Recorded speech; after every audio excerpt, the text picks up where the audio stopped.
Hello kids, welcome to my channel Anuradha. आज मैं आप लोगों के साथ एक्सरसाइज 2.1 का क्वेश्चन नंबर 7, 8 और 9 करूँगी। तो सबसे पहले क्वेश्चन नंबर 7 देखते हैं क्या है। The zeros of the quadratic polynomial this one are. इसमें एक क्वाड्रेटिक पॉलिनोमियल है हमारे पास, उसका ज़ीरोज़ के बारे में बोल रहा है, यानी कि उसके ज़ीरोज़ को फाइंड आउट करना है कि क्या है। बोल रहा है कि वो क्या होगा, या तो बोथ पॉजिटिव होगा, वन पॉजिटिव वन नेगेटिव, इस तरह से हमको उसको ज़ीरोज़ के बारे में बताना है। तो ज़ीरोज़ के बारे में बताने के लिए क्वाड्रेटिक इक्वेशन है, तो सबसे पहला जो चीज़ दिमाग में आएगा कि हम उसके ज़ीरोज़ को फाइंड आउट कर लें, ठीक है। और उसके बाद देखें कि वो ज़ीरोज़ क्या है, पॉजिटिव है, नेगेटिव है, बोथ पॉजिटिव है, या वन पॉजिटिव वन नेगेटिव है। जैसे कि हमारे पास एक क्वाड्रेटिक इक्वेशन है, ये x square plus 99x plus 127। तो अगर हमको इसका ज़ीरोज़ फाइंड आउट करना है तो हमको पता है कि कैसे करते हैं। हमारे पास ये है ना, minus b plus minus b square minus 4ac upon what 2a, ठीक है। अब यहाँ पे हम देख रहे हैं कि हमारे पास a का वैल्यू क्या है, 1 है, b का वैल्यू क्या है, 99 है, और c का वैल्यू क्या है, 127। तो अगर इन तीनों वैल्यूज़ को हम x में, ये x का ये जो फॉर्मूला है इसमें पुट कर देंगे तो हमको ज़ीरोज़ पता चल जाएगा, ठीक है।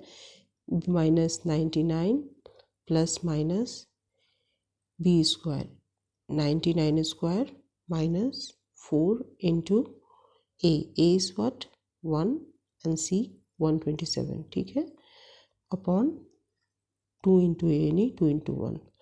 इसके बाद इसको हम सॉल्व करेंगे तो हमारे पास दो ज़ीरोज़ आ जाएंगे और उसको देख करके हम इस क्वेश्चन का आंसर कर सकते हैं। लेकिन ये बहुत ही लेंदी प्रोसेस है, इसको हम डायरेक्टली आंसर कर सकते हैं बहुत ही आसान तरीके से, वो मैं आपको बताती हूँ, ठीक है। क्वाड्रेटिक इक्वेशन होता है a x square, general form ले लेते हैं क्वाड्रेटिक पॉलिनोमियल का general form a x square plus b x plus c, ठीक है। तो अगर a is greater than 0, b is greater than 0, c is greater than 0, ठीक है, ये कंडीशन। या दूसरा, a is less than 0, b is less than 0 और c is less than 0।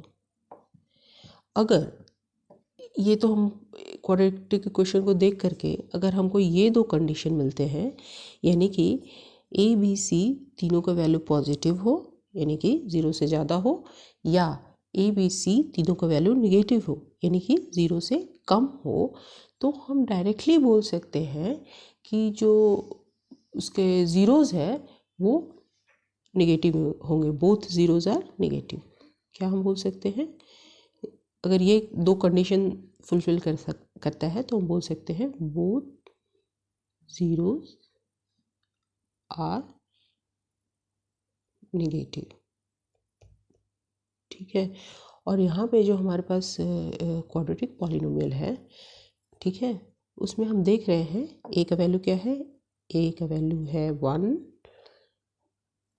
B का वैल्यू है 99 और सी का वैल्यू क्या है 127। और यहाँ पे हम देख रहे हैं कि ए बी सी तीनों का वैल्यू ग्रेटर देन 0 है, यानी कि पॉजिटिव है। तो ये पहला केस फुलफिल कर रहा है। तो इसका मतलब क्या होगा, हम डायरेक्टली कह सकते हैं कि बोथ ज़ीरोज़ आर निगेटिव। इसके जो दोनों इस क्वाड्रेटिक पॉलिनोमियल के जो दोनों ज़ीरो होंगे वो क्या होंगे, बोथ ज़ीरोज़ क्या हो जाएंगे, नेगेटिव हो जाएंगे। Both negative. तो ये हमने देखा, बहुत इजीली इस तरीके से बता दिया इसका आंसर। तो कौन सा ऑप्शन हो जाएगा? Option b, both negative. ठीक है, अब नेक्स्ट प्रॉब्लम को देख। अब क्वेश्चन नंबर 8 क्या है? The zeros of quadratic polynomial this one where k is not equal to 0। अब यहाँ पे भी हमको क्वाड्रेटिक पॉलिनोमियल के ज़ीरोज़ के बारे में बताना है जब k is not equal to 0। X square plus k x plus k, ठीक है, ये क्वाड्रेटिक पॉलिनोमियल है और कंडीशन क्या है? k जो है वो 0 के बराबर नहीं है। तो k जो है वो 0 के बराबर नहीं है, इसका मतलब क्या होगा? k आइदर 0 से छोटा है या k जो है वो 0 से बड़ा है। यही दो कंडीशन होगा अगर k 0 के बराबर नहीं है तो अगर k, सबसे पहला कंडीशन हम ले लेते हैं, दोनों कंडीशन को देखते हैं लेने पे क्या होगा। अगर हम सबसे पहले कंडीशन को लेके देखते हैं कि k इज़ ग्रेटर देन 0, यानी k जो है वो 0 से बड़ा है, यानी कि k पॉजिटिव है। तो k का अगर वैल्यू यहाँ पे हम पॉजिटिव कुछ भी डालते हैं, 1 2 3 4 जो भी, जो 0 से बड़ा है, तो हम यहाँ पे देखेंगे कि जैसे हम लोगों ने क्वेश्चन नंबर 7 में देखा था, वो कंडीशन आ जाएगा। क्या आ जाएगा कि a का वैल्यू 1 है, यानी a का वैल्यू ग्रेटर देन 0 हो जाएगा। और अगर k पॉजिटिव है तो b का वैल्यू भी ग्रेटर देन 0 हो जाएगा। ठीक है, k कुछ भी रहेगा, 1 2 3 4 5, b का वैल्यू भी ग्रेटर देन 0 हो जाएगा और c का वैल्यू भी ग्रेटर देन 0 हो जाएगा। तो हमने देखा था कि अगर ये कंडीशन होता है तो क्या हो जाता है? Both zeros negative. क्या हो जाता है? बोथ ज़ीरोज़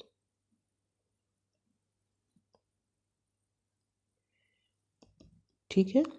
तो एक, अगर ये कंडीशन होगा कि ग्रेटर देन 0 तो बोथ ज़ीरोज़ नेगेटिव आया। अब हम दूसरा कंडीशन देख लेते हैं कि लेस देन 0। अगर k का वैल्यू लेस देन 0 होगा तो क्या होगा? तो यानी कि x square plus k x plus के, यही हमारा क्वाड्रेटिक पॉलिनोमियल है। k का वैल्यू लेस देन 0 का मतलब कुछ भी हो सकता है, -1 -2 -3। ठीक है, यानी कि यहाँ पे हम देखेंगे क्या कि हमारा a इज इक्वल टू 1 है, यानी a का वैल्यू ग्रेटर देन 0 है।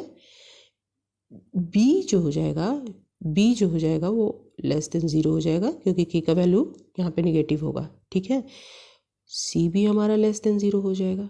ठीक है, अब यहाँ पे जो है एक कंडीशन और है ज़ीरोज़ के बारे में, अगर हमको ए बी सी पता है तो, कि अगर a ग्रेटर देन 0 और c लेस देन 0, यानी कि a और c ऑपोजिट हो, या a लेस देन 0 और c ग्रेटर देन 0, इन दोनों में से कुछ भी हो तो ज़ीरोज़ का जो साइन होगा वो ऑपोजिट होगा।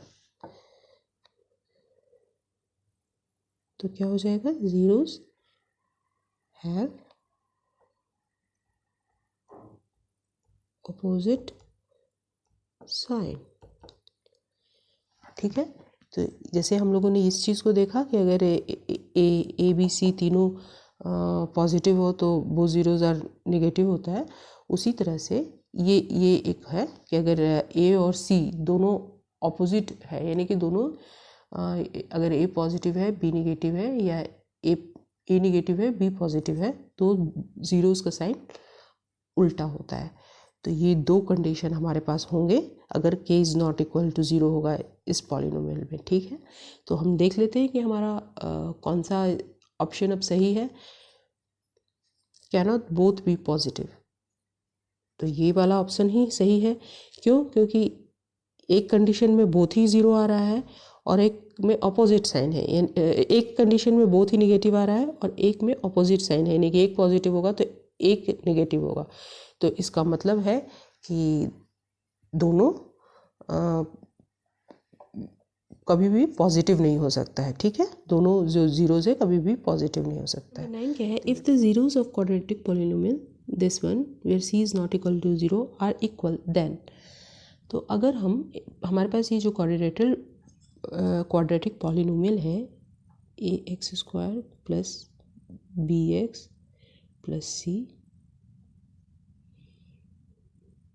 और यहाँ है c is not equal to zero, अगर उसके ज़ीरोज़ इक्वल होंगे तो हम सी ए और बी, ए बी एंड सी जो है इसके जो कोफिशिएंट है उसके साइन के बारे में हम क्या होगा बताना है, ठीक है। तो यहाँ पे हमको पता है कि अगर हमको ज़ीरोज़ फाइंड आउट करना है, अगर a x square plus b x plus c quadratic polynomial है तो क्या हो जाएगा, माइनस बी प्लस माइनस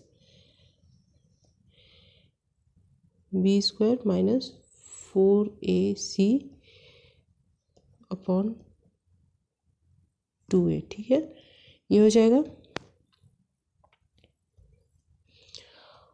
अब एक चीज़ है यहाँ पे हमें पता है ज़ीरोज़ के बारे में क्या है कि ज़ीरोज़ इक्वल है, तो इक्वल होने के लिए क्या होता है कंडीशन, ये जो चीज़ होता है बी स्क्वायर माइनस 4ac, अगर इसको हम ज़ीरो कर देंगे तो हमारा जो ज़ीरोज़ है वो इक्वल हो जाएगा, यानी कि b square minus 4ac is equal to zero, यानी कि क्या हो जाएगा, b square is equal to 4ac, यानी कि क्या हो जाएगा, बी स्क्वायर, सॉरी इसको हम ऐसे भी लिख सकते हैं, ac is equal to b square by 4, ठीक है। अब यहाँ पे हम देख रहे हैं कि ac जो है वो बी स्क्वायर बाई 4 है, इसका मतलब ये हो गया कि b का वैल्यू कुछ भी ले, निगेटिव या पॉजिटिव, हमेशा ये जो टर्म आएगा हमेशा पॉजिटिव ही होगा क्योंकि ये स्क्वायर है, इसका मतलब हो गया कि ac जो है ऑलवेज ग्रेटर देन ज़ीरो ही होने वाला है, ठीक है। अब ac always greater than zero होगा, ठीक है, तो ये कंडीशन कब होगा, तो ये कंडीशन तभी हो सकता है जब ए और सी दोनों का साइन ऑलवेज सेम हो, या तो दोनों पॉजिटिव हो या निगेटिव हो, क्यों, क्योंकि पॉजिटिव इंटू पॉजिटिव तो पॉजिटिव ही होता है, ठीक है। अगर हम पॉजिटिव और पॉजिटिव को मल्टीप्लाई करेंगे तो वो क्या हो जाएगा, मल्टीप्लिकेशन में जो उसका साइन आएगा पॉजिटिव होगा, या फिर निगेटिव और निगेटिव को मल्टीप्लाई करेंगे तो उसका साइन निगेटिव होगा। यहाँ पे मान लो कि 2 और 3 हो गया तो 3 2 से 6 हो जाएगा, या -1 -2 होगा तो वो भी हो जाएगा, माइनस माइनस कैंसिल हो जाएगा, 2 हो जाएगा। लेकिन अगर अपोजिट साइन करेंगे तो ये वैल्यू जो है AC का वैल्यू ग्रेटर देन ज़ीरो नहीं होगा, तो इसका मतलब ये चीज़ निकल के आ गया कि A and C have same sign, ठीक है। A एंड इस कंडीशन को फुलफिल करने के लिए क्या होना चाहिए, A and C have same sign. अब same sign a and c का होगा, ये कौन सा ऑप्शन है, तो c and a have same sign, ये हमारा ऑप्शन नंबर सी दिख रहा है, ठीक है। तो ये भी क्वेश्चन हम लोगों ने सॉल्व कर लिया, ये भी बहुत आसान था। अगर आप लोगों को ये वीडियो अच्छा लगा तो प्लीज लाइक करें, शेयर करें और सब्सक्राइब करें। फिर से मैं आऊंगी एक नए वीडियो के साथ, तब तक के लिए कीप प्रैक्टिसिंग।